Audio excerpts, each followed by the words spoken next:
सभी चर्चा करते हैं हिंदू राष्ट्र हो जाए हमारा देश, लेकिन मैं कहता हूं हो तो जाएगा हिंदू राष्ट्र, पर तुम हिंदू बनने को तैयार हो क्या? बोलो, तुम इतने लोग बैठे हैं, इनमें से कोई पहचान है हिंदू हो? हिंदू की पहचान दिख रही है किसी को? आज हिंदू की लक्षण नहीं है, हिंदू की पहचान नहीं है। तिलक लगाने में हमको शर्म आ रही है, चोटी रखने को हमें शर्म आ रही है, धोती पहनने में हमको शर्म आ रही है, फिर कह रहे हैं कि हमारा देश हिंदू राष्ट्र बन जाए। अरे पहले खुद तो हिंदू बनो। हिंदू का मतलब क्या होता है? हिंदू, हिंसा होने पर जिसको दुख हो उसका नाम है हिंदू। और हम तुम सभी हिंदू ही हैं ना, लेकिन हमारे पर्ख में भी देख लो, फरे में भी देख लो, मुर्गा बिक रहे हैं, अंडे बिक रहे हैं, और हमारे बच्चा खूब मजे से खा रहे हैं, और फिर कह रहे हैं हम हिंदू हैं। अरे हिंदू तो वो है जो हिंसा होने पर दुख हो, उसका नाम हिंदू है। और हम हिंदू कैसे हो सकते हैं? आज मुसलमानों के बच्चे भी जालीदार टोपी पहन के घूम रहे हैं। जालीदार टोपी पहनने में उनको शर्म नहीं है, लेकिन हमारे हिंदुओं को चोटी रखने में शर्म आ रही है, धोती पहनने में शर्म आ रही है, तिलक लगाने में शर्म आ रही है। आज कथाओं में बैठे हैं तब भी सबन के माथे रुंडे रुंडे से दिखाई दे रहे हैं। क्या कहें, आप हिंदू, फिर कह रहे हैं कि हमारा देश हिंदू राष्ट्र बन जाए। सोचो, विचार करो। अरे जिस समय अंग्रेजों का राज्य रहा था, उस समय ये अंग्रेज पैंट छोड़ के गए थे, जो पैंट पहन के घूम रहे हैं हिंदुओं का क्या? और जिस समय मुसलमानों का राज्य रहा, पाजामा वो छोड़ के गए थे, ये पाजामा पहन के घूम रहे हैं, तो हिंदू हो आप? सोचो, विचार करो। ये पाजामा मुसलमानों का है, पैंट हिंदुओं का है, और धोती हिंदुओं की है, पैंट अंग्रेजों का है, पाजामा मुसलमानों का है, धोती देखो कोई बहुत ही एक आध कोई बुजुर्ग भले ही धोती पहन के बैठा हो, लेकिन सब अंग्रेज और मुसलमान बने हुए हैं। सोचो, विचार करो। फिर कह रहे हैं हमारा देश हिंदू राष्ट्र बन जाए। धोती पहनना हमने छोड़ दिया, आज भाइयों ने तो धोती पहनना छोड़ दिया, लेकिन धीरे धीरे आज हमारे देश की माताएं भी धोती पहनना छोड़ती जा रही हैं। ऐसी घूसनी सी पहन के रहती हैं, पता ही नहीं पड़ेगी मुसलमान है कि हिंदू है। सोचो, आप विचार करो। फिर कह रहे हैं हमारा देश हिंदू राष्ट्र बने। क्या होगा? आजकल तो मॉडर्न बहुएं आ रही हैं, भैया तो पहले ही कह देती हैं जीन्स पहन के रहूंगी, शादी करे तो कर, नहीं मन करे जीन्स पहन के रह रही हैं आज की हमारी माताएं। भाई साहब, क्या होगा इस देश का? फिर कहे कि हमारा देश हिंदू राष्ट्र बन जाए। अभी गांवों में तो थोड़ी खैर है, नहीं कि थोड़े से शहरों में चले जाओ तो वहां तो बहुत ही कल्चर खराब है।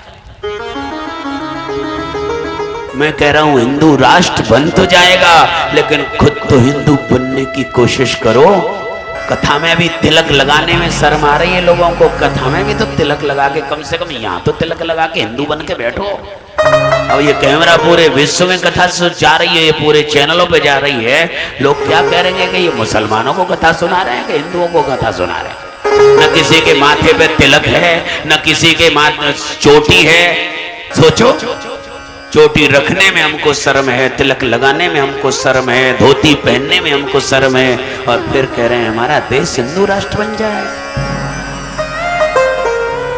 बड़ा दर्द होता है भाई साहब, बड़ी पीड़ा होती है। बीच में आपने देखा होगा कुछ दिन, दो तीन साल पहले एक मुसलमान एक्टर था, उस एक्टर ने अपने बालों की कटिंग ऐसी कराई, इधर से भी सांप इधर से भी सांप, बीच में रेलवे लाइन से छोड़ दी, तो हमारे हिंदुओं के बच्चे भी वही कटिंग करा के घूम रहे। 2-3 साल पहले देखा होगा ऐसी कटिंग, खईस से लगते थे, खईस से सुअर कैसे बाल निकल रहे हैं।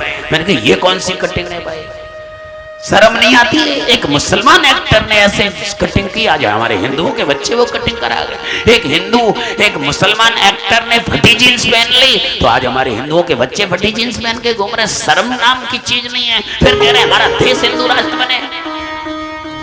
सोचो आप, हमारे लड़के तो फटी जींस पहन रहे हैं, पर आजकल हमारी लड़कियां फटी जींस पहनने लग गई। क्या होगा इस देश का भाई? बेटियों पर आधारित है हमारा देश। हम बड़े गर्व से कह सकते हैं कि हम भारतीय हैं, क्योंकि भारत देश एक ऐसा देश है। इस देश का नाम था ब्रह्मावर्त। क्यों पड़ा ब्रह्मावर्त इस देश का नाम? क्योंकि ब्रह्म ने पूरे विश्व में जगह जगह देखा, पर कहीं कोई पात्र नहीं मिला भगवान को कि मैं किसी देश की महिला की कोख से पैदा हो सकूं। और मिली तो केवल पूरे विश्व में भारत में ऐसी महिलाएं मिली जो चरित्रवान और पावन आचरणवान महिला मिली, जिसकी वजह से भगवान ने भी हमारे भारत देश में जन्म लिया। सोचो, विचार करो, हमारे देश की लड़कियों का इतना चरित्र पवित्र था, इतनी आचरणवान थी, तब भगवान ने अवतार लिया इस देश में। सोचना पड़ेगा कि बेटियों पर हमारा देश आधारित है। इस देश का नाम था आर्यावर्त। आर्य कहते हैं श्रेष्ठ को। बड़े बड़े श्रेष्ठ लोगों ने इस देश में अवतार लिया, बड़े बड़े महापुरुषों ने, बड़े बड़े संतों ने क्यों लिया इस देश में अवतार? क्योंकि इस देश की बेटियों का चरित्र पवित्र था। और जब हमारे देश की बेटियां फटी जीन्स पहन के घूमेंगी, आज चरित्रहीन हो जाएंगी, क्या आशा रखते हो कि इस देश में कोई साधारण साधु भी पैदा हो जाए? ब्रह्म की तो बहुत बड़ी बात रही, पूरे विश्व में देख करके आया तो भगवान को केवल भारत देश में ही यहाँ की बेटियों का चरित्र पावन पाया गया, संस्कारवान पाई गई, तब जाके भगवान ने इस देश में अवतार लिया। धन्य भाग्य हम लोगों के कि हम इस देश में पैदा हुए। इस देश का नाम भारत है। भारत क्यों है? भारत, जो भाव में रत रहे वो देश भारत है। और अन्य देश में भाव नहीं है, अन्य देश भोग भूमि है, हमारा देश कर्म भूमि है।